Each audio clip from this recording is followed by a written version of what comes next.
Tips and tricks SBN চ্যানেলে আপনাকে স্বাগত। বন্ধুরা, মানবদেহের সবচেয়ে গুরুত্বপূর্ণ উপাদানগুলোর মধ্যে সবথেকে অন্যতম হচ্ছে রক্ত, যা দেহের সকল অংশে অক্সিজেন এবং সব ধরনের পুষ্টি বয়ে নিয়ে যেতে সাহায্য করে। দেহের রক্তের কোনো উপাদান যদি কম থাকে তাহলে সুস্থভাবে একদমই বাঁচা যায় না। রক্তে থাকে লাল রক্তকণিকা, সাদা রক্তকণিকা এবং প্লেটলেট বা অনুচক্রিকা। লাল রক্তকোষে থাকে বেশ কিছু আয়রন, মেডিকেল টার্মে যাকে বলা হয় হিমোগ্লোবিন। বন্ধুরা, হিমোগ্লোবিনের প্রধান কাজ হচ্ছে হৃৎপিণ্ড থেকে সারা দেহে অক্সিজেন সরবরাহ করা। হিমোগ্লোবিন দেহকোষ থেকে কার্বন ডাই অক্সাইড সংগ্রহ করে থাকে এবং তা পুনরায় ফুসফুসে পৌঁছে দেয়, যাতে তা নিঃশ্বাসের সঙ্গে দেহ থেকে বেরিয়ে যায়। সুতরাং রক্তে হিমোগ্লোবিন কমে গেলে দেহের অক্সিজেন অভাব হবে এবং আপনি হয়ে পড়বেন দুর্বল। এর ফলে রক্তশূন্যতার মতো অনেক রোগই হবে। আর এর থেকে বাঁচার উপায় হলো হিমোগ্লোবিনের পরিমাণ বাড়িয়ে নেওয়া, এমন কিছু খাবার খাওয়া। তো বন্ধুরা, আজ আমরা এই ভিডিওতে 10টি এমন কিছু খাদ্যের নাম বলবো যা খেলে আপনার রক্ত বাড়বে এবং রক্তে হিমোগ্লোবিনের পরিমাণও বাড়বে। তো বন্ধুরা, বিষয়টি আলোচনা করার আগে আমাদের ছোট্ট অনুরোধ, ভিডিওটিকে অবশ্যই শেষ পর্যন্ত দেখুন আর এমন ধরনের ভিডিও পেতে আমাদের চ্যানেলটিকে সাবস্ক্রাইব করে পাশের ঘন্টাটিকে বাজিয়ে দিন। ভিডিওটিকে একটি লাইক ও শেয়ার করতে ভুলবেন না। তো বন্ধুরা, আসুন তাহলে জেনে নেওয়া যাক সেই সব খাবারের কথা যেসব খাবারগুলো খেলে আপনার রক্তে হিমোগ্লোবিনের পরিমাণ এবং রক্ত বাড়বে। এক হচ্ছে বন্ধুরা মাংস। বন্ধুরা, রক্তে যদি আপনি হিমোগ্লোবিনের পরিমাণ বাড়াতে চান তাহলে আপনাকে পর্যাপ্ত পরিমাণে প্রাণীজ প্রোটিন খেতে হবে।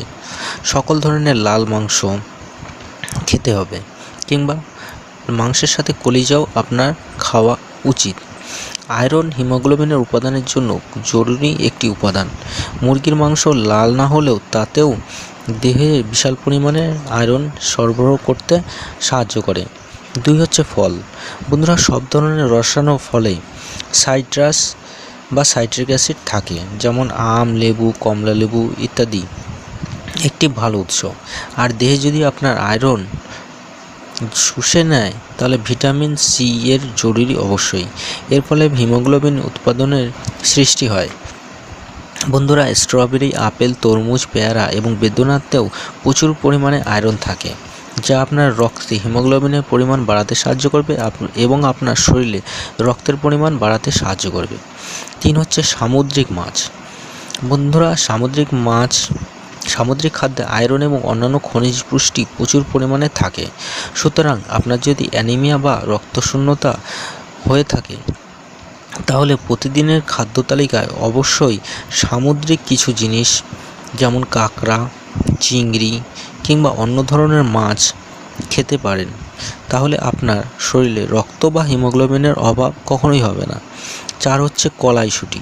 বন্ধুরা, কলাই বা বীজ জাতীয় খাবার যেমন ধরুন সয়াবিন, ছোলা, এই ধরনের খাদ্যে প্রচুর পরিমাণে আয়রন থাকে। বর্তমানে সবজিভোজীদের জন্য এটা একটা বিশাল পরিমাণের খাদ্য। এর থেকে সুস্বাদু খাবার তৈরি হয়ে থাকে, রক্তে হিমোগ্লোবিনের বাড়াতেও সাহায্য করে। তাই বন্ধু, আপনি যদি আপনার রক্তে হিমোগ্লোবিনের পরিমাণ ঠিক রাখতে চান এবং আপনার শরীরে রক্ত যথার্থতা বজায় রাখতে চান তাহলে এই জাতীয় খাদ্য খান। 5 হচ্ছে পূর্ণ শস্য জাতীয় খাদ্য, যেমন ধরুন চাল, গম, বার্লি, ওটস, এই ধরনের খাবার রক্তশূন্যতার আক্রান্ত ব্যক্তিদের জন্য চমৎকার আয়রন সমৃদ্ধ খাবার। এই খাবারগুলো প্রয়োজনীয় কার্বোহাইড্রেট সরবরাহ করে থাকে। লাল চাল বিশেষ করে সব বয়সীদের জন্যই আয়রনের একটা সমৃদ্ধ উৎস বলে গণ্য করা হয়ে থাকে। সবজি। বন্ধুরা, প্রতিদিন তাজা টাটকা সবজি যদি খেতে পারেন তাহলে আয়রন ও অন্যান্য খনিজ পুষ্টির কোনোদিনই অভাব হবে না। যেমন ধরুন আলু, ব্রোকলি, টমেটো, কুমড়ো, বিট, গাজর আয়রনের ঘাটতি মেটাতে সাহায্য করে। তো বন্ধুরা, সব সবজিতেই কম বেশি আয়রন থাকে। তাই আপনি যদি আপনার শরীরকে চাঙ্গা রাখতে চান তাহলে অবশ্যই টাটকা সবজি খাওয়া শুরু করুন। ডিম হলো একটা জনপ্রিয় খাদ্য যাতে আয়রন এবং অন্যান্য পুষ্টি উপাদানে ভরপুর। ডিমের হলুদ কুসুমে প্রচুর পরিমাণে খনিজ পুষ্টি থাকে, তাই প্রতিদিনের সেদ্ধ ডিম খেতে বলা হয়।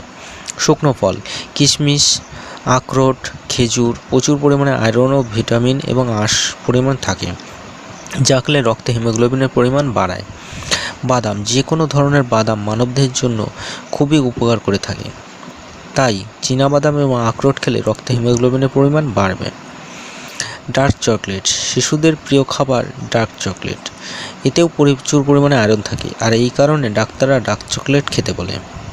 তো বন্ধুরা, এই সব খাবারগুলো থেকে আয়রনের ঘাটতি মিটিয়ে রক্তে হিমোগ্লোবিনের পরিমাণ দ্রুত বাড়াতে সাহায্য করবে। সুতরাং এই খাবারগুলো খান এবং নিজে থাকুন সুস্থ ও সবল।